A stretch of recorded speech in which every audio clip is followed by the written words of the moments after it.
You're trying to put it where not just a hardcore Christian would get it.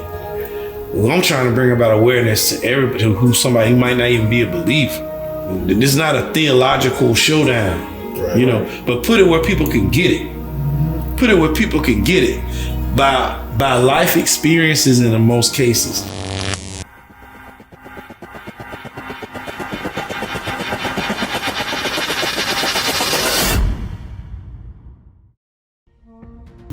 Hello, everybody. Welcome to the Power Up Man Cave Roundtable discussion. Hey, man, we're coming back at you with some more great content, and we're going to continue that discussion that we had on faith. You might have seen episodes 1 and 2 where we talked about faith, but tonight we want to talk about how do we apply our faith as it relates to us being in a storm or us being in a trial and tribulation. The Bible says that those things are guaranteed, that we will have trials and tribulations, and not if, it's when. So, hey, let's talk about how we can have faith in the midst of that storm and get through it, man. So let's get to it, fellas. Y'all know me, I'm Keith Withrow, and got my roundtable discussion fellas here. Gary Rambo. Stanley Autry. Joe Verdon. Yeah, man. We've got some good insight for you guys. So let's get right into it, man. As we look around, and what I've been experiencing here recently is that with the second round of the COVID, seems like every week I'm hearing horror stories as it relates to death and sickness and people finding loved ones passed away. One of our friends was found on Christmas morning, passed away. I've got some of my coworkers and employees have had several family members and friends passed away. Actually, one of our office workers had their aunt, one of their cousins, and their mother, both with COVID, were both found passed away over the holiday period. So it's a lot of death and destruction that seems to be going on, and it could be a little rough on us to kind of handle all of this, so much of this. So, we want to talk about how faith can get us through. How can we see the glass half full through all of the stuff that's going on? I've been trying to encourage people the best I can. I actually lost one of my employees. We buried him 2 weeks ago. Right. Found dead in his apartment. So, this thing is hitting really close to home. So I know everybody has probably experienced it in one way or another, or either have had somebody that's close to them that have experienced some loss or some sickness or some devastation as it relates to the disease. The virus, or even just auto accidents and all the other things that go along with life. Man, you got to have something to hold on to. Can't get through it by yourself. And I'm going to say this: you got to have the Lord in your life. Yeah. And we're going to talk about it tonight. About how do you get to the place to be able to use faith? Because the faith is not coming. It's not me having faith in my faith. It's not that. It's me having faith in the Lord, my Creator. That's where the strength comes from. The strength comes from Him, and we actually channel the strength that He has. That's right. Yeah. And we use that strength to get through. Mm-hmm. Okay. Yeah.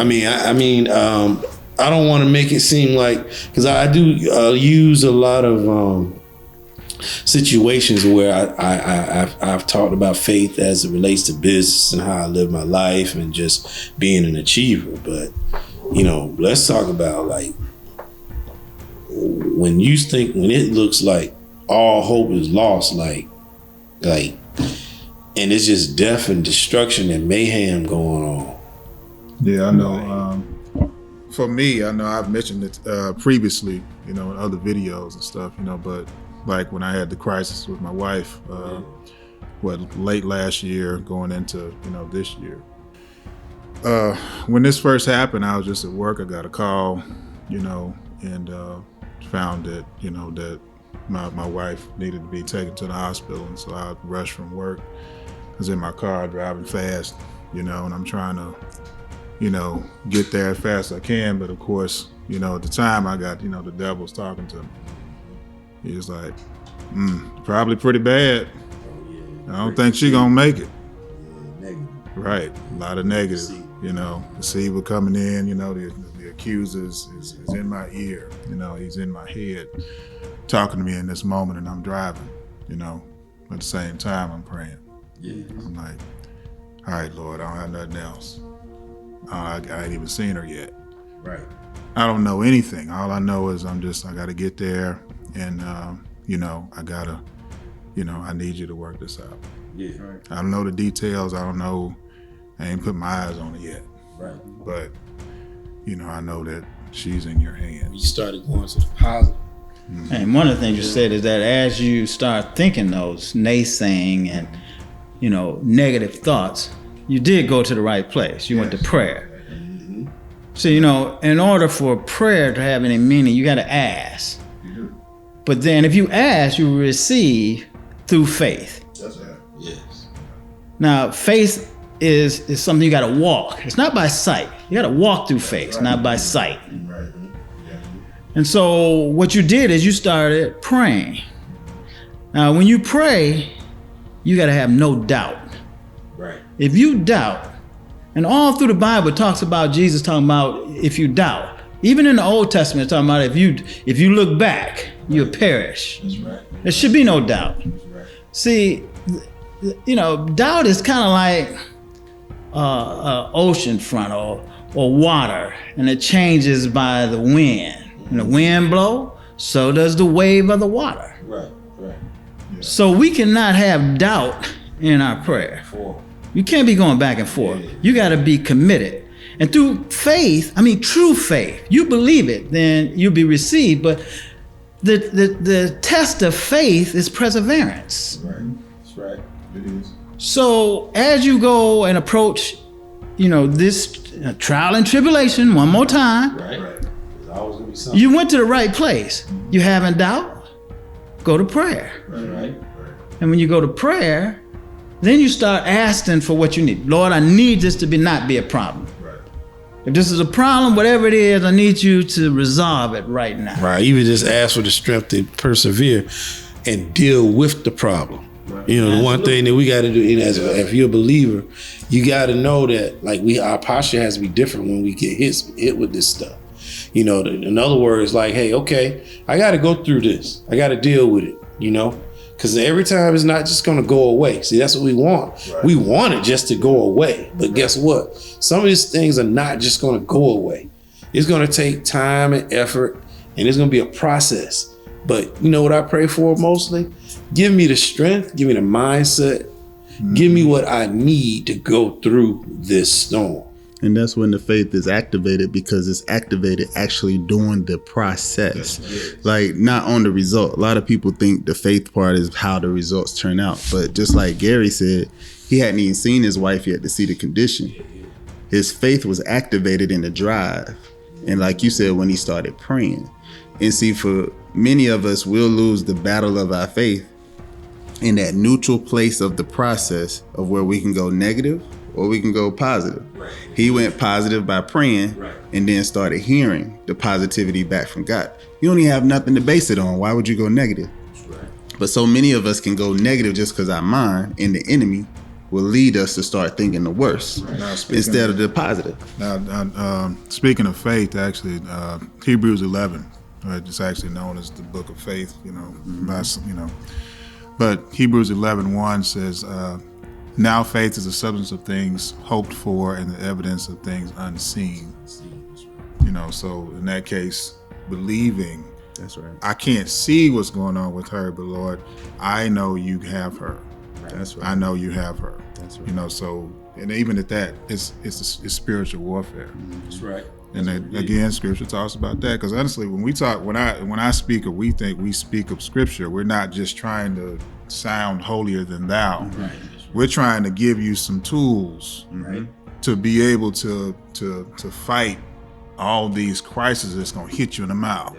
Because at that point in time, it hit me in the mouth. I mean, it was literally somebody, was in my face. Right.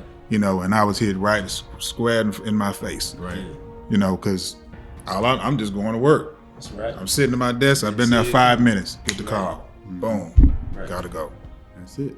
Right then. But it's spiritual warfare. It's warfare.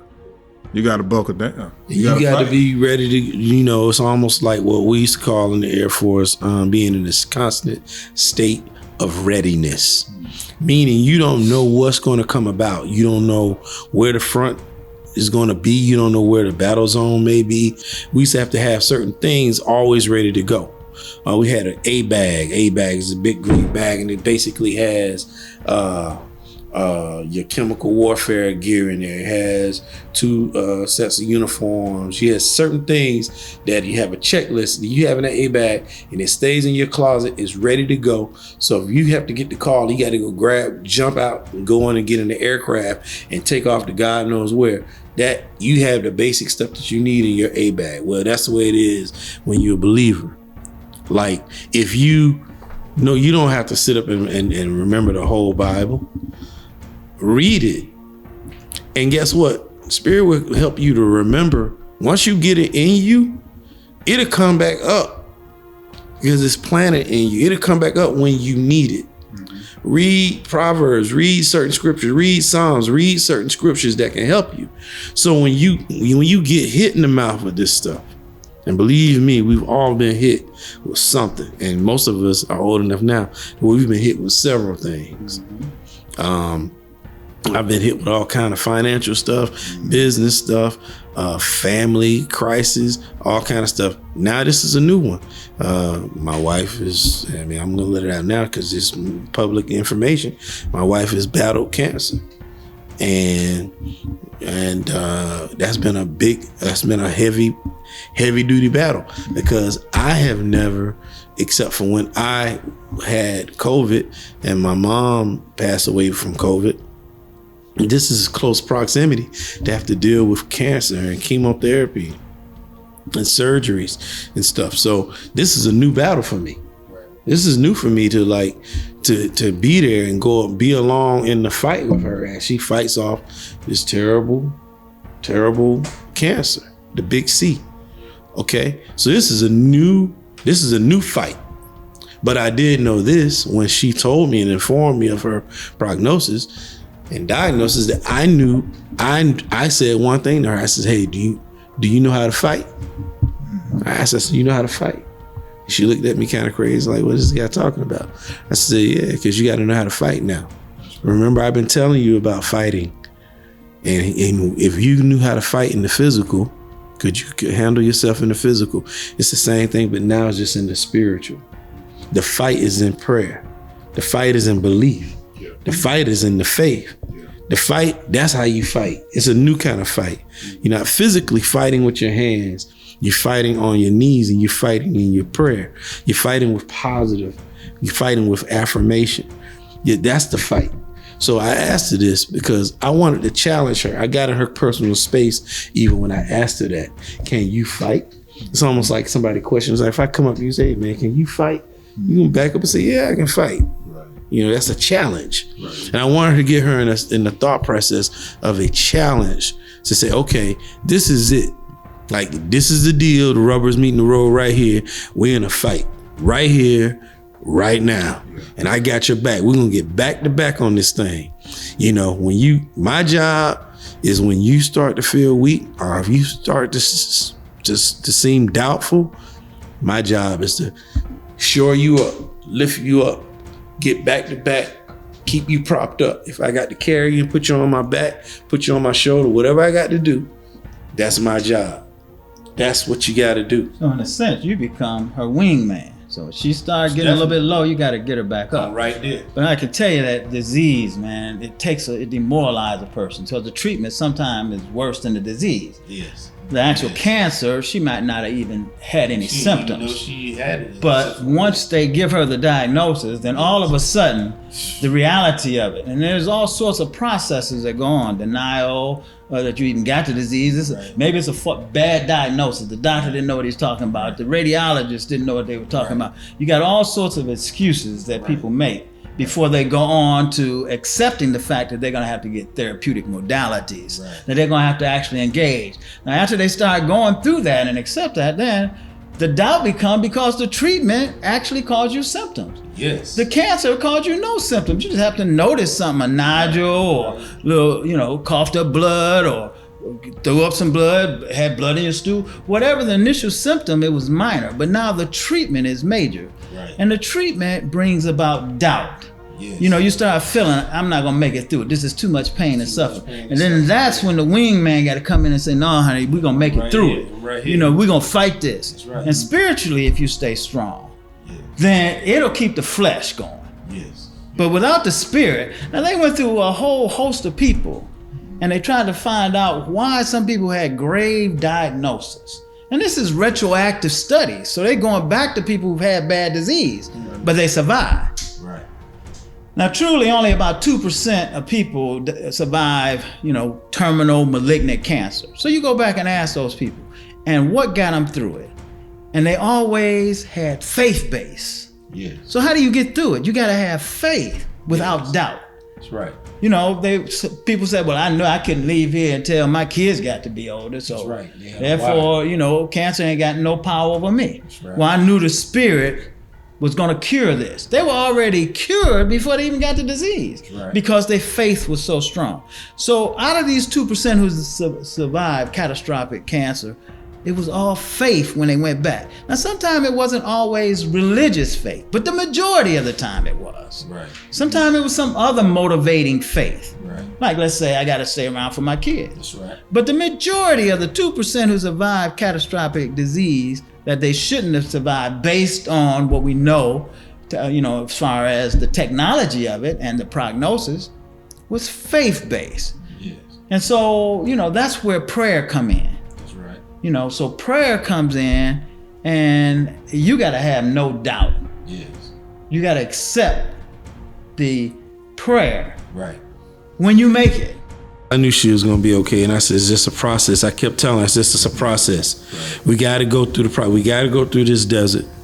It's going to be hot. We're going to be thirsty. We're going to get weak, but we've got to keep moving one step in front of the other. You got to get, then guess what? As of today, we got the phone call.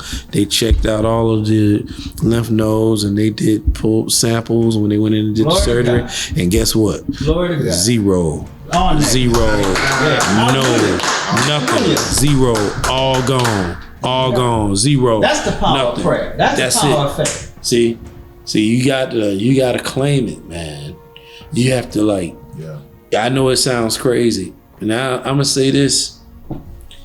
This is why it's so important, and I always say this, that you have a relationship with the Lord.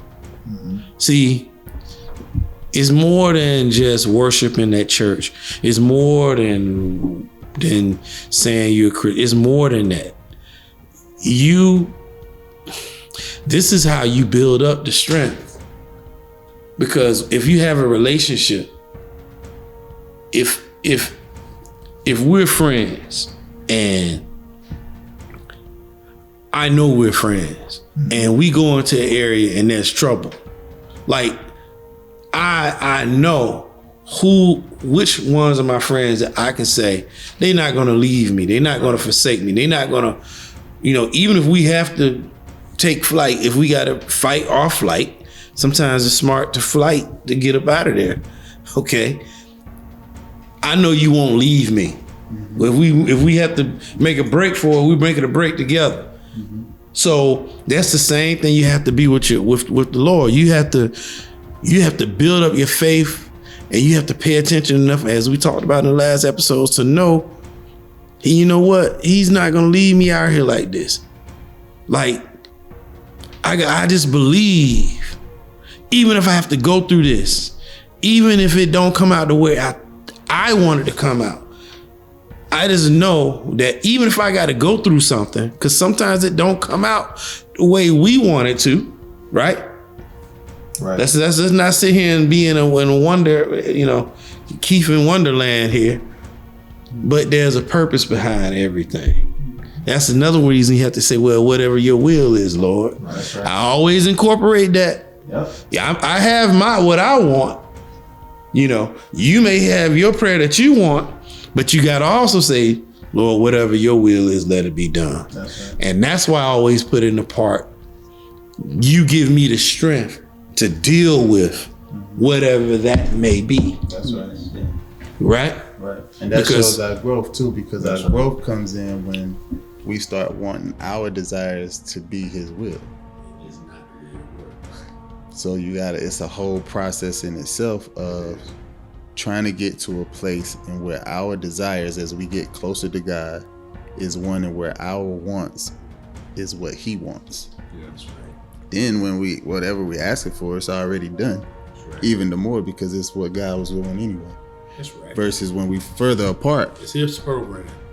when we further apart, we're gonna ask for what we want Right. in the flesh, with no spirit, and then be shocked when we don't see what we're asking for be done. That's right. Like that. But if you look real close, you'll see the prophecy is there. It's already been written what's going to happen. So now everybody is getting doubtful and losing faith because of COVID.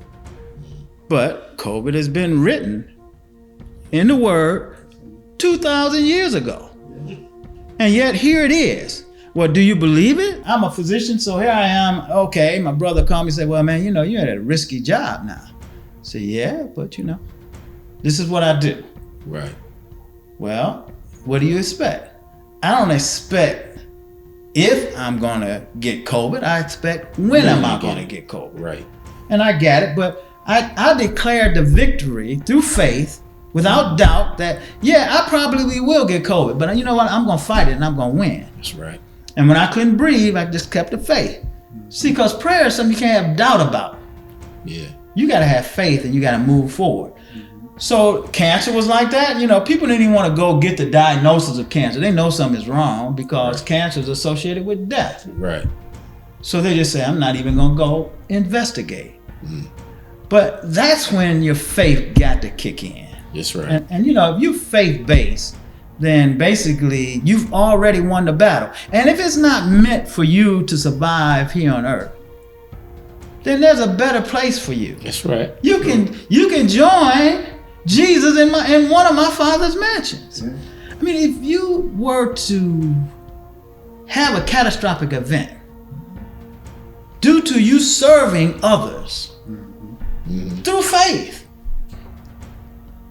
how does that rank amongst those type of commitments that you make throughout your life toward receiving everlasting life? Yeah. I mean, what greater gift could you give than yourself Right. To help others. to help another? So I had a niece, she's an X-ray technician. She said she's gonna have to change profession. Said this today.